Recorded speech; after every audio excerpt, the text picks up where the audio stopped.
the happiest time of my life. I think probably my sister's wedding was a really special time for me. We're up at Port Douglas. We had a beautiful, beautiful setup. It was, it was a kind of a week of festivities and, just, eating and drinking and being merry with close, family and friends. And my sister and her husband had been together for a long time, so they had an extended friendship group that we're all friends and I'd grown up with as well, and they'd been together since they were 14 kind of thing. So it was a long time coming, and it was, I came up on the Friday, and it was just a weekend of just smiles and happy times. I remember one funny thing about that was we were in Port Douglas in a little chapel by the sea. I don't know if you've been up there, you may have seen it, but it's this beautiful little chapel, holds maybe 80 people or something, over the water. And it was so hot, and we were standing there all when's Hayley going to arrive so we can kind of get our suits off, because we've got our beautiful jackets and coats and this. And so we're standing there, and David, who's my sister's husband, his brother Daniel turned to me and just goes, I could just see all the sweat. He's like, mate, I think I'm gone. I think I think I'm about to start sweating. It's like, dude, you're dripping.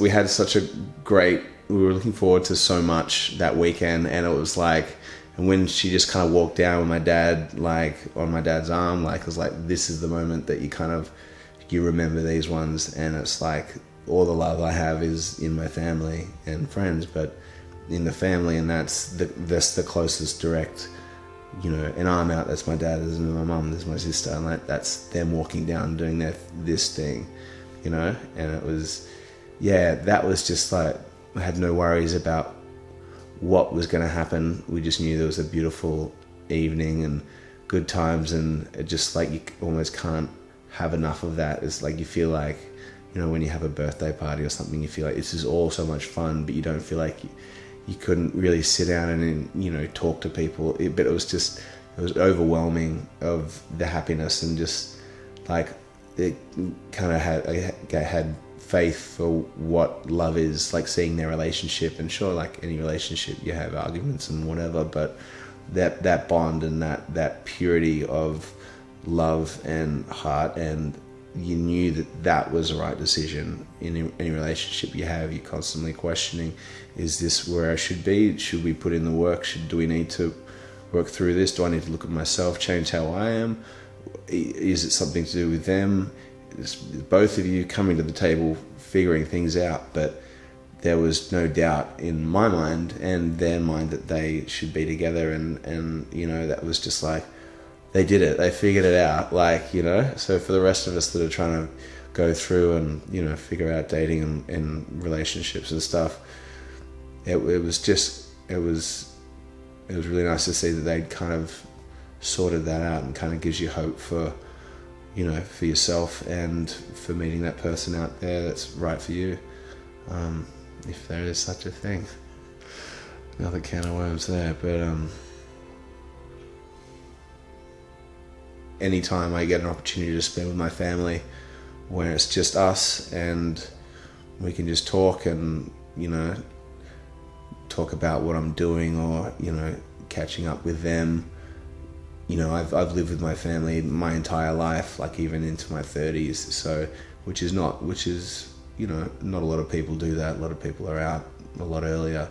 So I'm really, really tight with them. And having moved to Los Angeles, I've been here for a year. It's the longest I've been away from them. And, whenever we get an opportunity to be on the phone, which is, easier and easier nowadays, doesn't mean all of them all the time, but, and what is that? The moments that I spend on the phone with them, they're the most unfiltered happiness of just, this is home, this is comfort, this is love. And, having been away from them, the more you know, I attach myself to films I watch or music I listen to and think of them and think how distraught I'd be if anything happened to them. And then, you know, having that moment of what's the last thing I've said to them if anything were to happen. Like, you know, when was the last time I reached out? Like, having Dad, who's not, you know, tech savvy at all, calling me on Viber. It's like, good effort, Dad, even though it's 2 buttons. Like, he did it. I didn't do it. He was sitting there enough of the time to go, hey, I want to speak to him. You know, like, and for all those moments that you think of them or anybody and you don't call them, you know, maybe do you need 10 of those moments to go, I will call them. And then you push the button and it's so easy.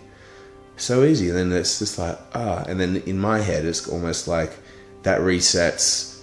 Okay, so I've spoken to them this week. Cool. I've got a week or two before I'm a bad son again, or before I don't feel like I'm, you know, appreciative of everything they've done. Like, and, you know, having this conversation, that's the first thing I'm going to do when I walk out of here today is give them a call. And because they're in kind of different houses, it's 2 or 3 calls, and then there's the friends and all that. But I think, you know, the happiest is just when I'm with my family and my close friends, and you don't have to. You can just sit there and just be in their presence or in their company, and just when you're interested in what they're doing, and because so much of my life is selling myself and selling what I'm doing and putting a spin on it, and you know, I'm interested in people, but it's also, what can you do for me? What can I do for you? How can we? This is something I'm learning in age.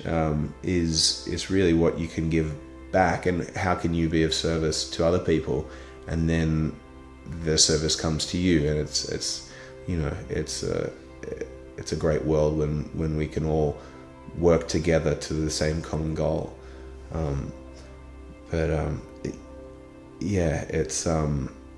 It's really nice when you can take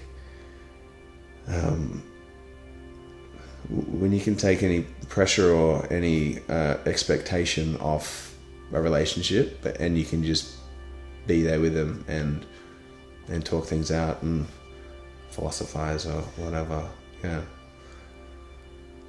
So I think it's my happy moment, my family.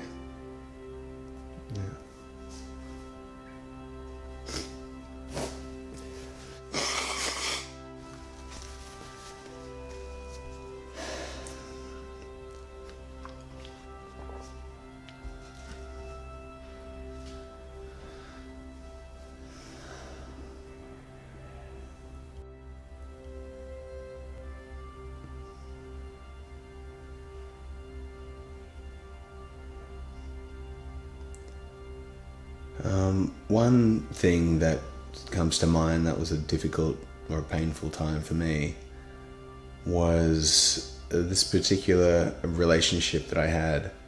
That was, it didn't have, from the start, I'd put this girl on a pedestal, and I'd been kind of chasing her because she's what I thought I wanted in a girl. She ticked all the boxes from afar, but then when I kind of got closer, like I was pursuing her, I wanted to be with her for maybe 2 years or something, and then I kind of get closer. She was kind of flaky. I couldn't pin her down, but I always kind of wanted her. And the absolute low, which also pushed out a lot of the crap with our relationship, and allowed new stuff to come through and for us to meet each other on a new level. This low was something that you know, I'm about to say it, and you just go, how the hell did that happen, and how did you guys move forward from that?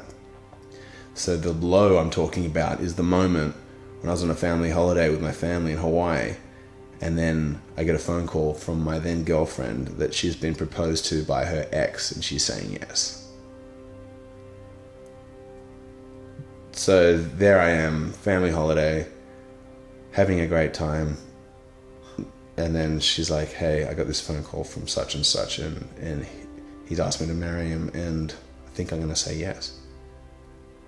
So, you know, and meanwhile, my dad was sick. I had all these auditions coming. I had a lot of work to do while I was over there. Dad was sick. He went home early. My girlfriend's getting engaged to somebody else. And I'm getting this phone call after a big night out. So I've got a hangover anyway. And I'm just like, just what's happening? What's happening right now? And that was the kind of time you just wanted to just stop existing, or just wanted to speed up time so that things could be better again. And then all I could do was just keep watching the Facebook posts that she put with the ring. Like, people don't even know they're together. They think she's like, oh, proposed. Oh, Andrew proposed to her. No, old mate. Like, and it was just like, and then just seeing, like, just liking everybody's comments. Like, that's great. I'm so happy for you. I mean, the first thing I said to her is like, okay, as a friend, don't just get engaged. Like, don't just marry him. Like, be with him. Like, spend time with him. Like, have that relationship open up again. It's been a few years before they've been together. Since, well, apparently, who knows? Who knows what was going on? But and then, surely enough, 2 weeks later, she's like, hey, I just wanted to see you and see you're okay. So I said, sure, because I had her on this pedestal, and she'd been stringing me along for so long. She's like, hey, it didn't work out, and, you know, everything you said was right, blah, blah, blah, this and that. And she was like, I want us to work again. I'm like, definitely no, hell no, that is not happening. It happened. We went back out, and our relationship was better than it was before, because there's a lot of stuff that she pushed away, but like my own self-worth of where I was at, I knew when we first started, kind of when she started giving me a time of day, that I would bend over backwards for her, and I knew that I was being, you know, the bitch, like, so to speak. But I didn't care. It's like, you know, I'd be out with my friends, and she's like, hey, I want you to come here. I'd be like, see you guys. And they're like, oh, you're whipped and whatever. And I'm like, yeah. And I was cool with that, because I just wanted to be in her presence, and I just wanted to, you know, have that. But it's interesting, different relationships, the different roles that you take on, and how you change to, you know, like my sense of humor changed. It was less stupid jokes, like, which is not a bad thing. Like, stupid jokes can be really annoying. And if you're not adding anything intellectually to a thing, and it's like, cool, that was okay. I'm all right with taking those out of my vocabulary. So I can, you know, but it was like, I'd just cut off all these things that were intrinsically me in a way. And then you find somebody else that they like all that silly stuff. And then you go, oh, that's kind of more where I'm at. Like, you know, it's just incredible, you know, when you're trying to do something trying to fit into their mold or to what they think the relationship should be. How you will change yourself. And then a lot of things, you know, in my most recent relationship, there's a lot of really great positive things that came out of that for my own personal development. Just staying focused, and, you know, just knowing what I'm doing with my time, and being productive, and all that. And that's the beauty about life, is growing and learning, and you know, making the hard decisions for yourself, looking in the mirror and going, hey, am I getting to where I need to be, or where I want to be, or where I feel like I should be, or you know, really, where am I now, and how do I want to progress, and what are the steps, a daily process to get me there. But yeah, I think heartache for me has been like the hardest times. And, you know, getting your mind, like, distracting yourself, going out with your friends, or like dating again, or whatever, or throwing yourself into your work, like, that's, for me, is how I like to take my mind off that. But yeah, heartache's the worst.